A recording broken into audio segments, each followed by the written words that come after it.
dato, Julio, le ponemos un punto aquí, ya le ponemos un punto a esto. Sí, Tenemos no, pero telefónica. es otra información. Es decir, tenemos... estoy viendo un llamado del presidente de Haití, Jovenel Moisés, a su población a que asimile las recomendaciones. Okay. Porque ellos ya lo que están estableciendo son recomendaciones para evitar el contagio de COVID, y en una actividad realizada hoy, el presidente aparece y todo su equipo con mascarilla. Okay. El presidente haitiano habla.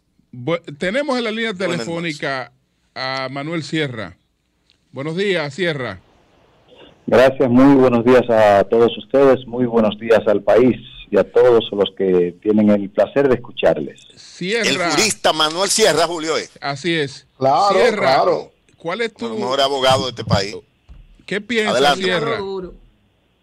¿Qué piensa Sierra de esta designación que hizo por decreto ayer el presidente Abinader de este grupo de abogados que tendría la función de recuperar patrimonio supuestamente robado?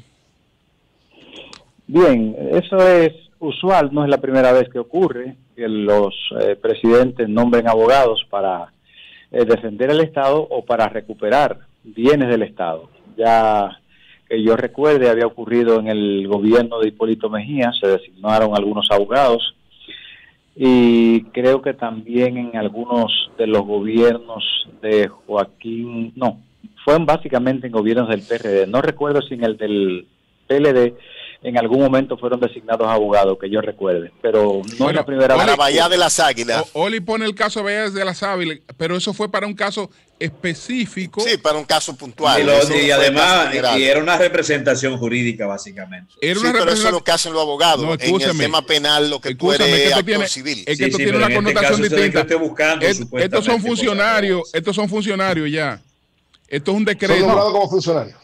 Esto es un decreto, una designación que se haga de abogados. Entonces ellos van a contratar oficinas abogados, jurídicas para que hagan la persecución. Óyeme, lo que pasa es que van a contratar abogados para hacer lo que se supone de hacer el Ministerio. Pero además, las instituciones públicas también pueden demandar. Déjame preguntarle esto a Sierra. Además, el hecho de que sea un decreto, aunque fuere honorífico, que todavía eso no se ha aclarado, ¿no? Pero ya eso le da la categoría a ellos de funcionarios públicos, porque no es una designación de abogado para un caso, sino un decreto del presidente. ¿Es así o no es así, Sierra? Bueno, ya habría que aclarar esa parte. Lógicamente están designados por un decreto del presidente. Ellos son coordinadores generales. Entiendo que van a su vez a contratar a abogados para entonces llevar a cabo la recuperación básicamente de bienes. No creo que vayan a sustituir al Ministerio Público, porque esto es para el aspecto puramente económico, civil, más no así para los aspectos penales, a pesar de que el Código Procesal Penal, una vez que tú eres actor civil, te da la facultad también de constituirte y hasta en ocasiones sustituir, propiamente dicho, al Ministerio Público, dependiendo de cómo se desenvuelvan los procesos. De manera que... ¿Tú crees que puede tener resultados esto, que puede arrojar realmente resultados? Bueno, es posible que sí, porque ahí vienen ya, habrá que hacer en algún momento auditorías para poder especificar la cantidad de patrimonios que se tratará de recuperar o de que se entienda fueron de alguna forma dilapidados, pero necesariamente tiene que haber evaluaciones, tiene que haber auditorías para partir de un número necesariamente. Señor Sierra, indudablemente que con este decreto el presidente como que envía un mensaje y dice, estoy en esto, voy a perseguir la corrupción.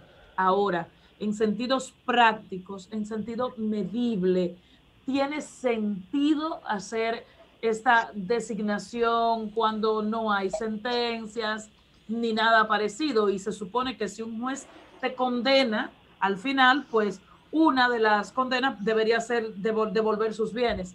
¿Tiene sentido esto? Sí, lo que pasa es que el Ministerio Público básicamente lo que pide son multas a consecuencia de la violación de la ley, que son hasta cierto punto una especie de sustitución de la sanción penal. Pudiese ser así, son complementos de las sanciones penales. Cuando se trata de actores civiles, básicamente van a tratar de recuperar la parte económica, que no es una función del Ministerio Público. El Ministerio Público no lo hace eso porque no es la costumbre o porque legalmente estaría impedido de hacerlo. Porque legalmente está impedido de hacerlo. La ley lo manda sencillamente a buscar el aspecto penal, más no así la recuperación de bienes a consecuencia de indemnizaciones, que es básicamente lo que se va a generar. Vale, entonces esos abogados operarían posterior a las decisiones de la cosa irrevocablemente juzgada.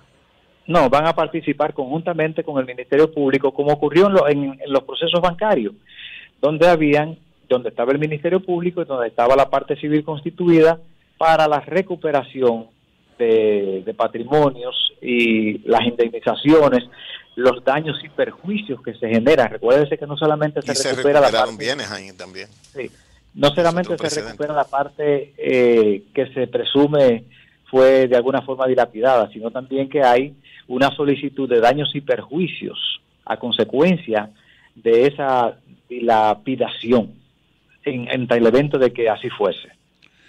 Sierra, por otra parte, en el tema sobre las multas que ya el Ministerio Público, que ya la Procuraduría anunció que va a revisar, con lo que reconoce que los cuestionamientos que se han hecho tienen fundamento, hay dos cosas. Por una parte está lo de la multa como tal, que es un debate, pero por otra parte, que para mí el debate, digamos, de más sentido, es el que cuestiona el hecho de que el Ministerio Público, que tiene las funciones de investigar y de acusar, también entonces se arrogue la de condenar. Entonces, ¿qué salida puede tener esta parte? Dejar sin efecto esa resolución. De hecho, yo estoy con un grupo de abogados porque se trata de un asunto beneficioso para la ciudadanía. Independientemente si se cometen errores, todos los ciudadanos tenemos derecho, no importa de cuál lado tú te ubiques, a exigir que se le dé el fiel cumplimiento a la legislación. De hecho, hay un grupo de abogados, entre los que estoy yo, que estamos hoy intimando un poco más tarde a la Procuraduría General de la República a los fines de que deje sin efecto esa resolución, porque lógicamente es contraria total y absolutamente a las leyes, a la Constitución. ¿Por qué? ¿Por qué es contraria, man?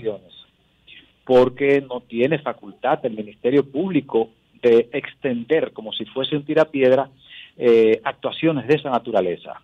Estamos hablando que si las sanciones existen, están destinadas para que sean los órganos correspondientes que el legislador le dio facultad. En este caso sería entonces la Secretaría de Estado de Salud Pública o el Ministerio de Salud Pública el que sí pudiese imponer multa, con lo que yo inclusive no estoy de acuerdo. Pero ¿cómo lo haría? ¿Qué mecanismo tiene? Por ejemplo, Proconsumidor tiene herramientas para eso, pero Salud Pública, el Ministerio de Salud Pública no tiene herramientas para hacer valer la ley. A eso iba a decirte, que yo no estoy de acuerdo, aunque lo haya puesto el legislador. Yo entiendo que Salud Pública no dispone de facultad para condenar. Yo siempre creo que las condenas es una consecuencia de la violación de una ley penal mandada por el legislador y por tanto administrativamente la colocación de multas es improcedente. De hecho, hay una decisión del Tribunal Constitucional en contra. Escúchame, le está explicando una decisión del Tribunal Constitucional en ese sentido. Adelante. En ocasión de impuestos internos, que en una de las evaluaciones administrativas que hizo, le impuso una multa a una compañía y el Tribunal Constitucional terminó anulando esa sentencia y reprochándole a impuestos internos de que ellos no eran jueces para poner multa. Por tanto, yo creo que fuera de Proconsumidor y me parece que la Secretaría o el Ministerio de Medio Ambiente, que son las únicas instituciones hasta donde yo recuerde que sí gozan de esa facultad. Los restos que la hagan, creo que es ilegal y es contrario a la Constitución. Aníbal, adelante. Manny. Dos preguntas. La primera tiene que ver con que el Ministerio Público aplicaría la misma lógica que se hace para las multas de tránsito. Te apreso porque violaste un toque de queda. Si me pagas la multa ahora, pues no te someto. Ahora, si tú no estás de acuerdo con la multa, pues entonces ve al juez y el juez o te la quita o te la cambia. De hecho, conozco ve al juez hasta 30,000 o 40,000 pesos para bueno, una multa. No, es algo rápido. De hecho, yo conozco personas que la semana pasada, un joven que dijo, yo no tengo dinero, era verdad, no tenía dinero, lo presentaron al juez y el juez le exoneró de esa multa. Pero habría que ver a nivel que es interesante, eso es lo que ocurre en países organizados y aquí también la norma está. Habría que ver qué proceso agotó ese muchacho. Lo sometieron a la justicia, duró 2 días preso. Porque, ya tiene un día. 2 noches preso. 2 noches, lo presentan al juez y el juez le dice que te está imposibilitado de pagar, entonces ahí pues se le queda. Ahí está ya tú sabes la consecuencia, que va a durar 2 días preso. Okay, ¿cuál es la pregunta para Manny? Planteamiento, don Manny. Y el segundo, esta ilegalidad o esta irregularidad o como se le quiera llamar, ocurre desde marzo. O sea, desde marzo empezamos a aplicar esas multas. ¿Qué ha provocado que usted, por ejemplo, y la comunidad jurídica en sentido general, como que despierte y empiece procesos ahora en enero del 2020, casi un año después? No, yo había estado protestando desde el primer momento. Tal vez no había sido tan ampliamente verificado ni difundido porque no se había emitido de parte de la Procuraduría General de la República un documento de esta naturaleza. Es decir, esta es una especie como de ponerle la tapa al pomo, pero desde el primer momento se había estado protestando eso y todos sabíamos ciertamente que se trataba de una actuación ilegal. Y lo peor que puede pasar es que la autoridad que está para hacer cumplir la ley y para que las cosas funcionen adecuadamente, se convierta entonces en un violador de la ley. Eso es contrario al principio de legalidad y afecta bastante la institucionalidad. Así los estados no pueden funcionar bien. Entonces, doctor, adelante, sí, Oli, terminamos ahí. La Ley General de Salud establece una serie de sanciones, sobre todo para comercio que la transgredan, para los violadores. En el caso, por ejemplo, de las multas a los negocios, ¿tienen sustento legal en base a la Ley General de Salud?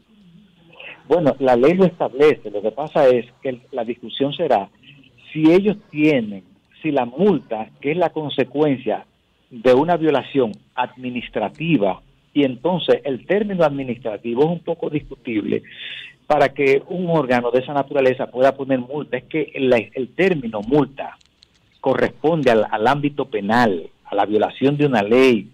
Por tanto, una sanción administrativa se le podrá llamar como de otra forma, pero jamás se le puede llamar multa.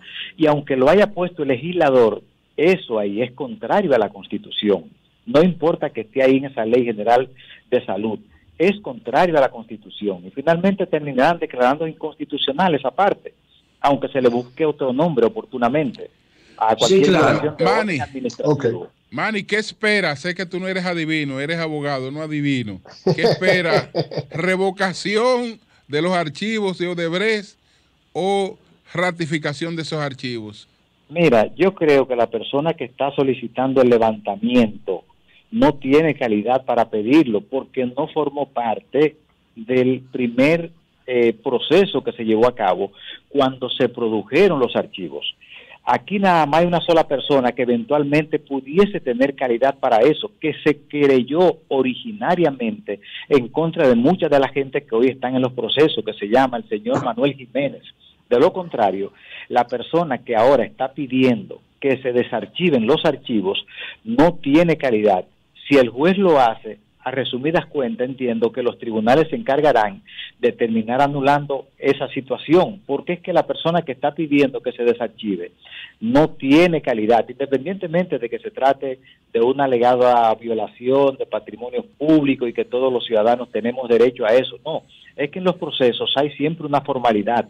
Los procesos nuestros son fondo y forma, y si tú dañas la forma, termina entonces dañando el fondo. Por tanto, en este momento, las personas que están pidiendo la revocatoria de esos archivos no participaron de la primera fase del proceso y por tanto adolecen de calidad, que es lo que yo entiendo que el juez podría hacer.